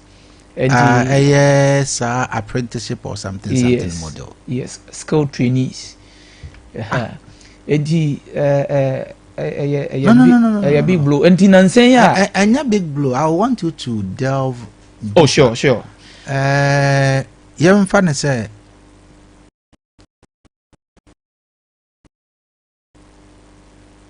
Nkrata obeto, you know. Yeah. Now about 100 of these. 240 skilled trainees only. Yes. Okay, for no. Okay. 240. 240. Enti me kwa apra mi wie no. Yes. A man hu even 200 kura man hu no. So eno achi no. The 240 no ye nkrofo a omudin wan krata so. Edin wan krata so a ekire se sa nkrofo we. Sure. Ye de womo akwa ahase ya womo edi djuma under such a model. Yes. And me call down. What far that model no kwa? Yeah. With the 240 no. Okwa sra wo mo no. Wa hu wo mo. Man hu wo mo. Say na wo hu ye. Less than 100. What I tell you? Oh, less than 100. Kaya so eno achi no. Less than 100. Auditors ebe head count. Yes. Me call headquarters. Last 2 weeks I call workshop. Na ye wo startup case bi a say ye de masa ankwala no. Na me chesi sa na ma no say me nsa beka because ebinum I think May we ai kwako wi. E say ebinum ho a ye pon mo ho ana say omo contract no aso. I say ye mo sa startup case no so na me chesi. So omo bisa me enkwala dodo a me wo e wo sa model no nko a. E kan ye. I quoted that 240. Yes. Omo so be ye head count no. Omunya less than 100. So one way or the other, nurse a wono crano, oh yeah, trofo. Sure. Menya trofo ba me ya. Yes. Based on Enkrata 7. Yes. I didn't want to deny anybody. Say mankotono nti. Yes. Ebia me twa ni din mo na me yi na frim. Yes. But na me pese omo so be ye omo de a omo call ye no. Within the region me follow up. Yes, within the region. Me follow up. And the follow up na me ye no. Ene de me koto no headquarters. Almost say ne me de me ko hu no grounds no almost the same. So all call grounds no. Yeah. You had less than 100. Oh sure. And now almost be a head count no auditors na yeah. Less than 100. Yeah. So where from that 1 plus? Okay, so it is either say ye de omo ekoye no. Yes. Nkwala ni jai o man kwa adwuma no. And then the other side of it so no, it is either say ye twa bi gumo say and they are not the mean to mean. I know you can tell but yenhwe with your enkrata wo no. Yeah. I know so that model they say ebia ye won kwala be 30 wo under such a model. Na wo you have their names. Oh sure. Obiadin o. Obiadin. Momo o. Obia bibia o. Momo number akrane deje stipends. Yeah. Ni nyina o. Nti yemfa ne say ebrebe na almost 30 year. I think barely a year. A year now. Contract no. Yeah, man, 6 months. 6 months. Yeah. Nti the first 6 months no, are you lapse? Yeah, but first, you were 1, 2, 3, and the first batch, omo mameto omo. The second batch, omo na. What do omo? Omo ewomu. Third batch no so, omo so de no ewo enimu kakra. Na third batch omo nyina so free ase omo di omo djuma. Third batch yeah, ebi was system so, ebi. What am I asking no? Yeah. The first batch omo wi. So you didn't come to meet them. I didn't come to meet them. Okay. And then the second batch, no? Yeah. As we speak. So the second batch, and how many do you have? Second batch and then the third batch in Yanana, 240. 240. Yeah. and our grounds are on to but every month your mom be big kakra me ya ba omo kakra wa moje no me ba ho okay yeah so finish with your enti the me person me kan nyina ne say ye challenge no has to do with enkwala no omo the level of commitment omo de ewo master ne nsam sa adwuma no kra no omo besua no eno so ye challenge ma yempa enti ha no na me kan say question of yen and as a memete as director me name staff nya no ya ba say ye ba besom so akwara bia ni ho a ye be deny ne say opese usua adwuma opese yen role no model we so ana we so na ye be deny no but the person ye kan nyina no so ne say ye ma wo sa kwanya na men waste no because ebia for all you know no this model and I say men can say skill training Abia 200 for be 300 I apply na ye 100 enyum wa falling within the 200 no na ye de wuko mu na ndi 1 week 2 weeks kra na wajai oh why my ya waste opportunity yeah what I say enti ye ha no ye pa ye mabu na che bebre say ye boy ye homodin bia say ye benya opportunity in the about western of ama obi anso anya nkakra nti ye ma wo sa kwanya na men say no okay so back to question now obi sa me no say ye ba ye no because of head count na na yewra CEO Malik abafofro na we say ohun the reality on ground so nti no ma sa allowances na ye de mankwala no hotel kakra so na omo pese omo ye head count nti head count no omo aya omo wie no I think say be a month mu ana ye wo ya omo de ewie head count no eno achimpo no omo be ye staff head count ti omo pese omo wie ni nyina I think ndrechi ya nanka ye be kick start na ya hwe omo a omutimi ebeto omo na ye count omo no nanka omo allowance no ahya ase aba ba enumu no zoom lion for so de abaye den abebum enti ye hwe na ya service a challenge ni nyina so aka ho wo zoom lion for na side nan ya de ni nyina bom then ya kick start a obi de ankam enti I think say last week na me collect zoom lion for so data na me de ekoye we'll come to that but okay. enti enche omo allowances aka mu nyina no ebeba ebi de 2 months 3 months 4 months near the ebeba yeah for which ebeba no will have to do with the less than 100 people now will come. Oh sure, for that one there I will not sit here and lie. Ya meto hopa there. So equally ebinum wo ho a I had a letter from their masters say akwara we oyare we were too kind be say di nakoba be say enti safo no me gina mu ema even though na eden there but me gina mu ehwe hu say so my taxi ndrechi minya kwanya the appointment letters ema newly recruited district officers omo behwe adwuma na ma district no enti my taxi omo say omo nso nko grant so nko hwe say safo ni nyina no omo da so ho anase den na see after head count no enti egu so you had about 240 masters yeah oh that be 240 masters in Dusa. Okay. But then master be wait me man maybe about 10 maybe 5 yeah oh sure. Okay the emphasis how many of the masters now yeah more than 50 masters the emphasis could be a 5 a master be a 5 you have about 2 5 yeah it depend yeah yes oh okay sikasem de emfani agro na sene na wo kana wo say ebi mu ho no ma wo masters e de wo mu nkrata ne ma de ma bi obu ho wo tu kwan ebu ho asei enti yamfa ne say enkwara no ebia beye 40 or the 240 no kra wo kokonya less than 100 no kra no say wo mu a wo mu maka mu kra no e na edoso so previously were they being given those stipends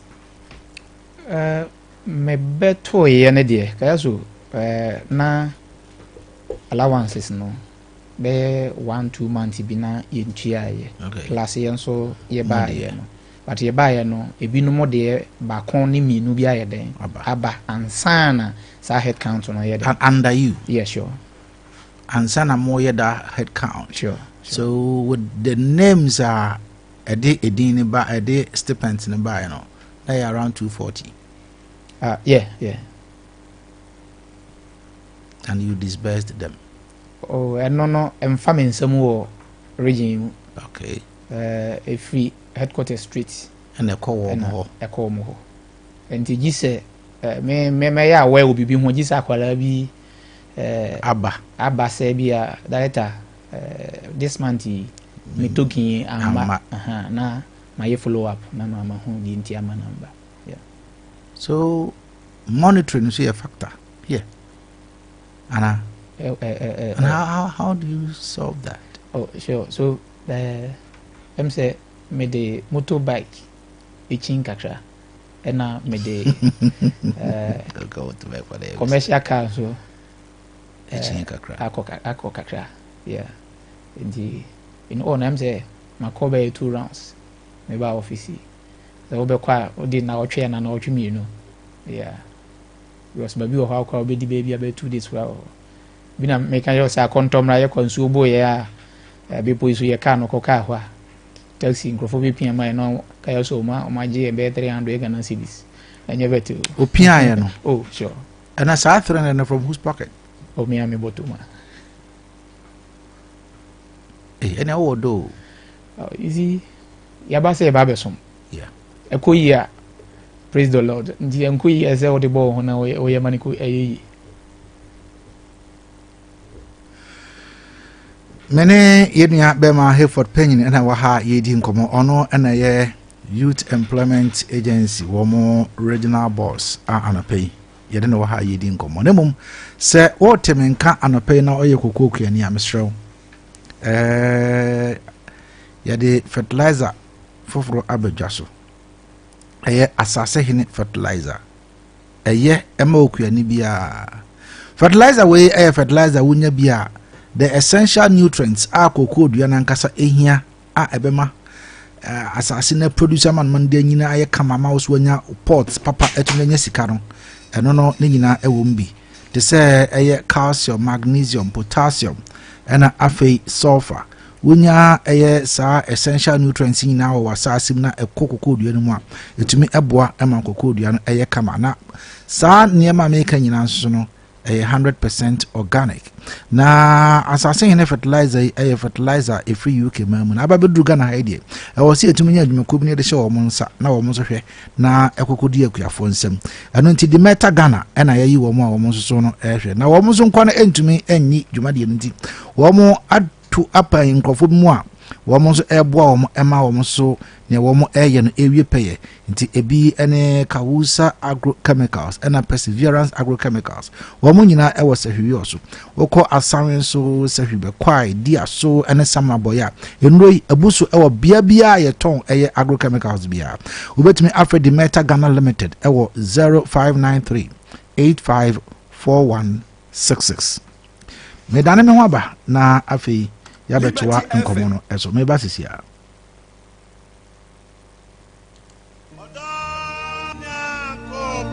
me ba junior mengro ma bra wo ho pai na wani na adi a wo je oba grosa no na adi a wo nyame nam dota mu a wo personality natural health care so aye ero na di bani je say o healthcare awo ho nsem de otenete se wo kase mu obuo o prostate aye kese ama onya dwonso mu amanuhunu ana empaso mreyo say yes stroke diabetes hepatitis B pressure 60 yade afichi kroma amanuhunu enamu yade hodo ene yade bia wo ne se hwa na medi oluman eni oledi kwa check up owo mfidie pa meye na adomatre ko ani na nse mi double no o ni sen hey agrogene oba o pese o hips anase o to eya akese ye ho adwuma sanso ene se stretch marks ajo wedi aboso a eno nso ye yi free ho berima obema so na pese o pagyamu no bra ye be pagyamu ama obehu peske ewo Accra La Paz Nyameche Junction ye wo Crown Prince School no achi wa Kumasi Kumasi G Runabout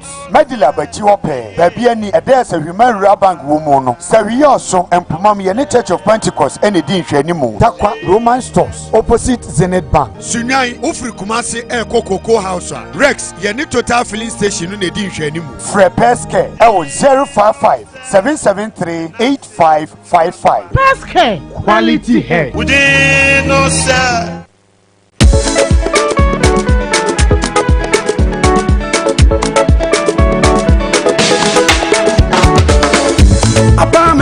Omande she esen wo kwampa ye fa soso me customers nti apa manfi ura bank abaye bank ya dodo no age atomu abefo kwanya ye de mani sika ni nyina ye obi wa ha Express Automated Clearing House Mobile Money Transfer Apex Link I Transfer and a Western Union ye branch se did this way ye were electronic banking so aya 24/7 ATM services baby ani se hwebe kwai se hwedwuna ase asankragwa ene dunko no fen ye switch bankers draft and a SMS alert ya ema ho de ekoso wa account mu no eno so ka ho apa manfi ura bank de yensemu ye were easy loan products ema abandwuma ifo nyina na less than 3 hours na we sa kan loan da eba no third party and comprehensive insurance nso a bra apa manfi ura bank there were 17 branches and more. Asankragwa, Aguna Menfi, Sashijunase, Sashioso, Sashibekwai, Sashaquantomra, Dunkono Fen, Diaso, Babiani, Swamada Diaso, Yukwa Himai, Denchira Subin, Wasadabo, Ajakamansu, Sashinzaura, Awasu, and a Fofra, Aswaba, Sashi, Asampane, and near Medidra, Nemfasu Boom, Embra Usikaso, the head office, our San Kwasu, Freyan 0243 116 966, and 0244 948 600. Afi 0549 040 570. Apartment fee Rural Bank. Yeni mu fretete. Apartment fee Rural Bank. Ya sumoda. Yesi e badia. Banki bia kade. Now what did you read? Annie, but mommy pa. Oh, the cracker home with Doriasi. What dear, what you know? Oh, be any of you. Hey, it's a minute. Now, only Madame for Baby check a crack to the excuse me a cry. Why? Yes, my love. A DNS, and your wife Frina, who says Yaria and the Coconti. You won't find your share. And you, Mrs. Yarianti. Now, my baby had this Sacramano. Now, who can say what tell me or try about powder? Sat me no, or try about powder. And no, now, one year, Mrs. Yarin in every Honomoa. She said me to me, Koto Saria, my fire, Wobano, Wobam Ranis, I know. I felt was some running or tria, one gas or try about powder. Hey, a bat is Yarianum Saro dia, a Yejumapa. And council, a painful, a battle or more menu for, and Quadawan in fear to me, you do one count. Opa do what tria, Divine Hope Herbal Center, Swami Kumasi, Frewon, 059 156 5557, and 0551 228 281, and Abanya Bisu Pharmacy, Herbal, and over the counter medicine shops. And after Subenya Bio, Matt Herbal, opposite MTN office, Jonase, Esther Atta Pharmacy at Shell Filling Station, Juana Asamoah, Asarienso, Philomena Fosua, Herbal and Pharmacy, Buanak Herbal, Bekwai. O Tria Herbal Powder, me say, one Casa Beba, FDA, Aji Jodian Kratuatum. Kwame Shani Multi-Beto, GD say, ever found an enough phone in the cheetah phone now. Or the best way for bet influencer, and your best one the fufra, a broad chichen the code no. Et me money yesika. Course do chichen and chilesica do benya. Opia bet me a bet influencer. We a the fufro cry a decay or reasia fanning in a free bet way. Kaisen Chishaka Crow, Gaming Commission of Ghana Sasha here. Only if you know chia and call betting when yansem.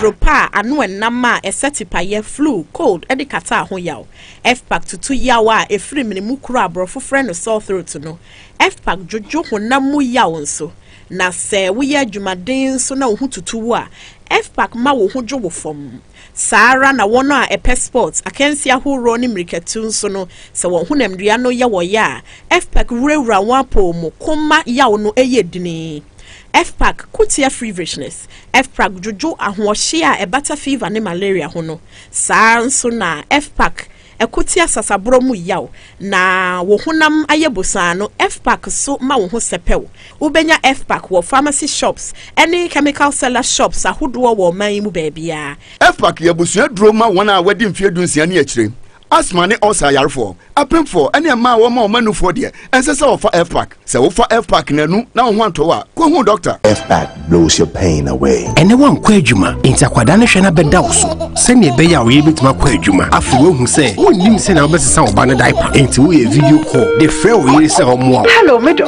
bibe e boko ana mi ya mo ahofe abeku diaper no me de asesa no ni edi kan for diaper network video call yi etwetwe sisi wo twɛn na video call na san ba no wo ba ne dwonso ma ne fa wiem kra ma ne for diaper no wo kopɛ diaper foforo no wo yiri san ba video call no so biom kojo adin na wuja akwala ne nko ato wempa ne so na o se me kopɛ diaper foforo dem biom na o se me ye intentem why be diaper nanim ehonum ena fla internet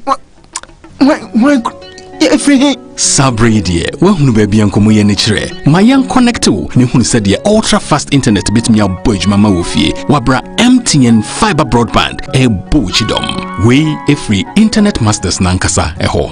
MTN, everywhere you go.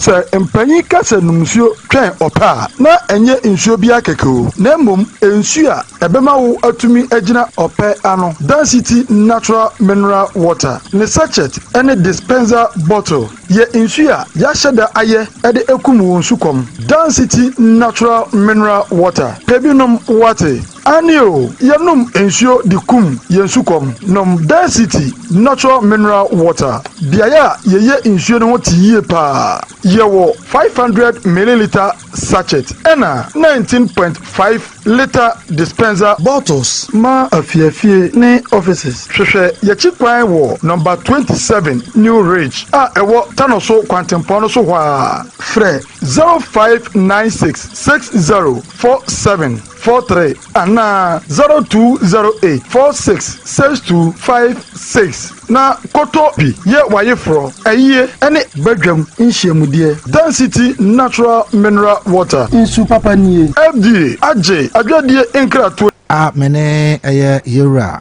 Hayford Penyin ena edi enkomo ewa ha ono no eye the regional boss eba Youth Employment Agency anapay o menchen ewa yedi nkomo na won challenges in hey ama ye hu dodo na enya senkuma na yakofa nkrato yasan abai yetua ye nkomo no eso na ne kasa ye mu na wutumu se ayese one way the other no sikasem ne niema ne nyina no akwakoye challenge ade ama womo. What kind of employment do you offer? All right, so Kayasu, I'm say agency nankasa no. Yes, sir. You specific employment ya timima. Even American boss so earlier. So talking of youth in community police. I know now was a mobile portal. Yes. Okay. And then we have fire, immigration, prisons. Then you community ones are more kwako boa. And the school trainees.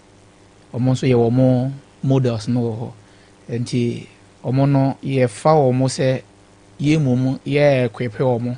Ama amonso atimi abaye masters dache ba no emu no yen kan say ye ma wadwuma ma wa ye no ana say ye pese obaye master dache no na ye jawo sa kwa eno no ye ma wo some little tokens bia wo de betwitwa ho kakra enti eno mu nyina no ewo ho ye wo youth in afforestation eno ewo ho and then yen as region no ana say me buy no me be hu bibi say regions ahodo ni nyina no ye wo special initiative programs wo as regional director no then apart from the why nankasa na agency nankasa de ba ama bi aso wo so no then na won so wo pese wo ye de boa emabunu na omwo origin mu no so we chose two of them and ya dwen say ye pese ye bebie fashion school ankasa de ama youth our region so fashion school yes yentimi ambie kra no ebia ye bedi kan sha say 2 centers Okay. Yeah. So many papa you so ye two one among fashion school. Fashion. Why Yeah. fashion school? Oh, is it youth no bebree anya kwanya anko school no. Enti de pese ye ne se wona wo pese wo de wo hu ransa no dwuma mu no enkoye tetedie ni bi ye pese ye de abefo ankasa ye den ehim. So here we want to do it like or ye be no say school masters be free abontia ba be ma lecture na omoko and then ye de your friend is saying I don't know how to put it but ensano dwuma no practical na nkasa nso aye den aka omo ho enti wa wie university o pese o de fashion beka ho de wa wie secondary school pese o de fashion ka ho de ono nso anya kwanya anko bi kura no omu nyina no de pese yes ade no ye den e de ma omo Nia wo kan employment need. Yeah. And how did you identify that within the region? Yeah, chimpa. You see, manya kwanya aye youth organizer. My second term, deputy youth organizer. My second term our region muma NDC amanyuku no. So ye ba pro aye kwa aye ba nyina no. Na ye nam ntenten wan kwanchen ni tie youth no esu no. Ni ehunu se omo anya kwanya anko classroom anko tenase yensuya de no. Omo epese ombinyansa no dwuma. So ha no metenase hu se ye mane nkoye se ye de ne kwoto adwuma mkeke te se de na meka se maboa mankrofo bi akosua adwuma no nemum ye pese ye de abefo ye den eka ho. So sa na tie de a ene na ye nye no se school ankasa te se de ye hu nkrofo de e wo TV so ene the social media ahodo eno so no enti ye be pese ye be ye bi e western north ha enti ye pese by the end of this year no ye sha se e bia 2 centers e bia se yo so ha ana se e bia baby ani a na ya so ya ho odin ahwe nkwala dodo se na e bi betimi de sha se na going forward na ye betimi abai mu ana se ya trem a na yetimi ayesa enti ye ne youth no anante ache na ye nim omo haw ne omusun se de sitie enti ye sa kwan ne so na yetimi identify se ye de ade sei e de ba e betimi abua. I see. In partnership with some institutions or corporations with other stakeholders, and I say, yeah, that's when one work no. Em say nkwanchen ade efe ni nyina sika na yede enti yatena se I actual proposals ahodo ye pepese ye be reach out to stakeholders enti MC ne district assembly ye be call mo ho ye be call mo nan so NGOs ahodo ye gusu a ye identify omo ye be call mo ho na afi nso private institutions me buy no mabeti sumuma ene chira no gold mines omo nyina no ye nkrofo a esese mabu no mo wo district mu no ana se region mu no yetimi benefit e wo mo nsem because enye nyina no ye betimi aba mo ho se be pay good mines adwuma ye yeah eno echi omo de bibi bra me se me mbo omo na me mpe security mo omo kayasu nipa 10 omo pe o na omo tupi in o me regional office ho no enye bete edun se nkrofo a condo and I said they are hungry for job opportunities enti ye ba mo ho na maboa ye mo ye region mu nko amutu efomagudie na mo de ye de sese mo de ye nko de sese ye nso ye asmabunu no ye nso ye nya bibi ye den efiri mo nsam enti ye be ko saafo na ye bo bo mudin no eso na ye ne omo edi nsawoso na yasere omo bebiri se omo meboa ye na yintimi ma amabunu nso enwon ha omo I think say amabunu no enya adwuma ya esum bebiri akoso ewo oman ni mu no eto betimi atwa anti kaya so yaba say be ya famodi. Yes, me share adwumadi a more render to the public na with the challenges in your maniema abuboso still it be say you the good side and so but you share the models are better to where you have gotten to know the success rate it is Kayaso, I'm saying, to say the Okano, models are me better, you know, me better skill trainees, you know. 1 and 2 for no batch 1, batch 2, me better or more. And community police assistant, you know. Also, me better the last batch, I think, say the 3rd batch, also me better or more. Any idea? In fact, Kakrana Omuwa.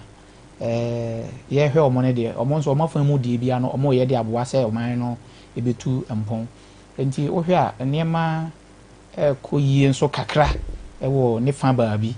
And tea ye fair quine say ye day baby na bed a baba ever come home. Na ye fair there, Kayasu challenges no ya overcoming the good side of it, you know. We are gradually fixing it. Say your mom can say we will reset the Ghana we all want to know. Yes, so yaba say be sub na yabwa. I'm a good side na. Ye can one seven no. A timmy abedoso. Enti ye gusun kakra. Say near my bitimi akuyi. And I'm perceiving who the opportunities are existing for the youth at your end. Kayaso opportunities are a woho. Sisia ye hwe. Any models bia ye de eba. Nansen ya yeti work abroad. Work abroad. I don't know day. Mabuna ye bepe se de ombeko amanonena in partnership with some companies. Na omonso etimi akoye adwuma wo abrochi. Yeah. What the Mabunu Cabruchri? Oh, sure. Precisely, we're serious. Because I know of some of the countries. What them Colorado qua? Baby, I see or maybe feel quana aqua yare and Yamaniama Bibri. Yeah. So, answer we know abayasem any yekin. And you representally our CEO no. Ongoye Kafra Bibia Basabasa Biam Farmer. So when we had opportunity meeting him last 2 weeks, now ye digest animal we no or can sad semuya okay ye. Say unim say there are some countries and Kolano Kwa or how this are buying cry is sank of far more at the free country so at the back to Ghana. And no there has been a proper documentations memorandum of understanding na o committee say obema kola no ho atochema ne ade a Ghana ban ne wo bedi wo emara kwan so enti ya sensan nkrata kama ebebbo nkwala no ho ban ama chimato bi anye den emma kola bi ho say ye de akola no ekọ ba bi say okwa akoye adwuma ewa manone na ye bete na ye bule no na ye tete no no dabi emma ne sa enti MOU a basintali Eura one the first country no any company no assign no say bibia de na kwan mu a mara nyina e wo mu a modem kwala na be kwa ma no ne. Oh sure. Wow. And the first one I did can Ghana kwala ni bri abrochire pa o. Yeah, I know. And I hope say enkonko e 9 day wonder. Kayaso ye bompa ye say and yet said you're walking. Yeah. Enti ye de nema no gu akwan mu because you see easier said than done. Kayaso me no ka say ye be portal apply. Oh, okay. Yeah, sure. Nkofo I apply pa. Enti company work and edoson. Yeah. Enti enche team na nkasa kra apart from say individual no nkasa apply or online no there's a staff from Free headquarters is I think so one of the Bono regions no omo back omo wi a omo beto afa so ye ha be di be na otwe wo ha going to the various districts na omo a register nkwala so right now no I'm say Abu Dhabi na ewo ho for now igusu a yen really nkwala de wo Abu Dhabi. Oh, sure. Saudi. Yeah. Abu Dhabi Dubai, yeah, sure. Yeah. Abu Dhabi Dubai. Timo de nkwala e ko Dubai, mo makwa akoye adwuma. Yeah. Wow. And Chafo from so everything aba. Okay. But Okatsa Yemuno, it's about self-employment. And do you have something for entrepreneurship? Sure. And then me pese me buy and I say me operations. No problem. Obe kasa fa eno ho because ma hyehyɛ adwuma na mo bia and then me de ho no ahyɛ ne nsa. So entrepreneurship no kaya so ye won hyehyɛ bebre e de ma yenua no mabunu no se be ya ono nso nko abede ne ho se me nko ama de ni me de bɔ me bra ama mfa so ayɛ den aba so. So papa yi beboa ama sa before say operations let me go back. One more mode one more air call Abudia Bino. Is it for free? Ye company no MOU no. Ye ni almost sign bibia say akwala bia obe ye be shortlist no. Anaso obenya kwanya okọ no. Ni bibia o company ni ho a de akwala no ehia ne say okuta passport. Asa passport nkwa and this passport near shortlist you go for free and you go to work for free. Yes. Yentete oshi the say anka yetua wo no. Yes. Ya tete ni nyina amana beka last I think me check here na $880. $880. Yeah. One better take tax na aka $880 a month. No crap. That $880 a month will go to Nipana modern call, you know. Sanity. Because Momo better to mod every. Oh, yen as agency ni de. Yes. Ye ni bibia ye te akwala no. Ye de ne say ye be shortlist akwala no. Na ye de na ma company no.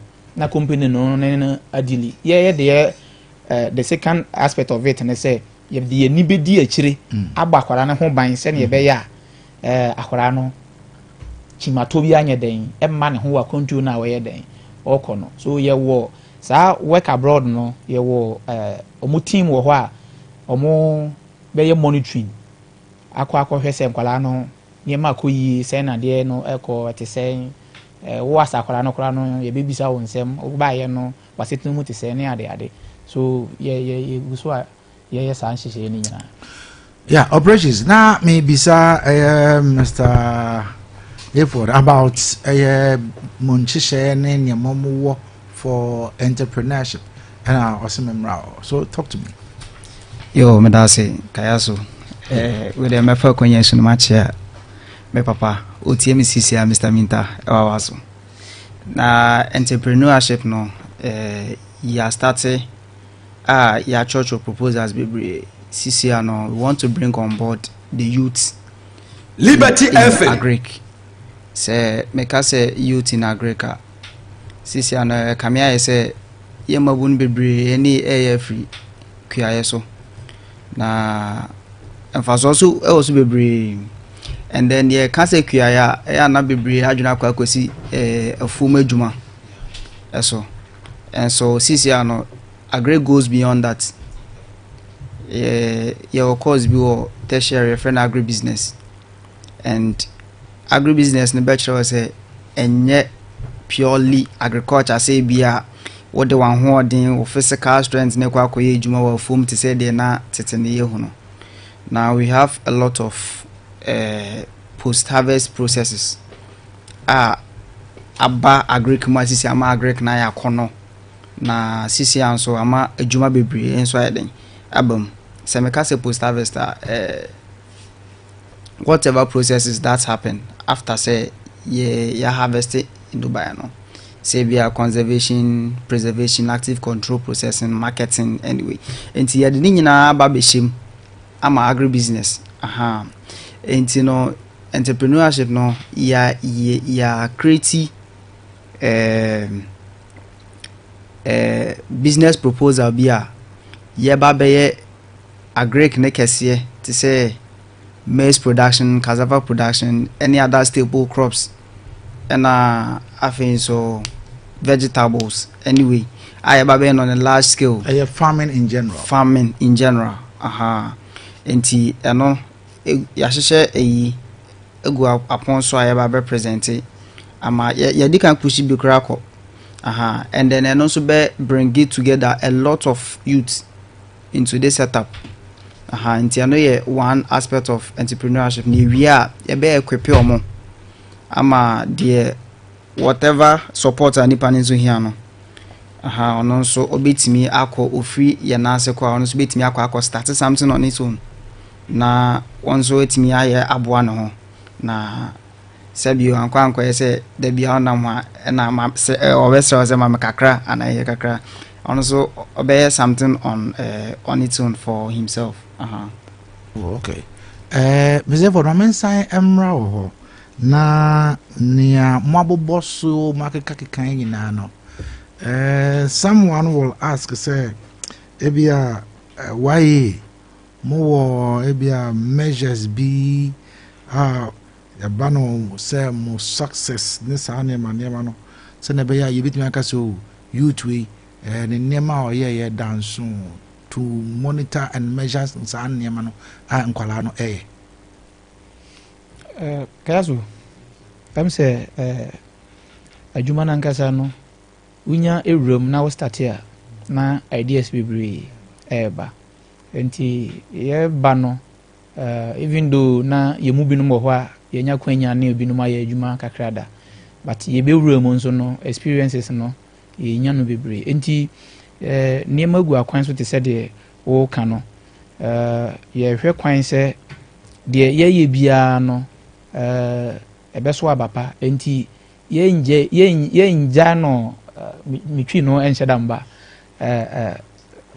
ye nja na jejem enti ye de bibia ye ya de ahoban bo beba ewo beneficiaries so adwuma na nkasa job field no na ama niema akọ smooth de ama ye no egu akwan so a ye nsem no yentimi baba ni nyina mu ene nemum as time goes on no ye betimi aba na de yaduru so no yabeka ho asem yaduru ha ho asem ti sei yakoduru ha ho asem ti sei enti ene yentimi embaiba ni nyina mu de yenuru ho no ya na ye mpese yebeka ho asem but ye de niema gu akwan so a ye de ahoba bo ebeba beneficiaries so staff so adwuma job field na nkasa no ahoban bo eba ye pese ye reach out to nkrofo nyeso a omode be mayen no afi ye betena fidi no so a yetimi abaiba mu akasa ho yi monitor and evaluation intra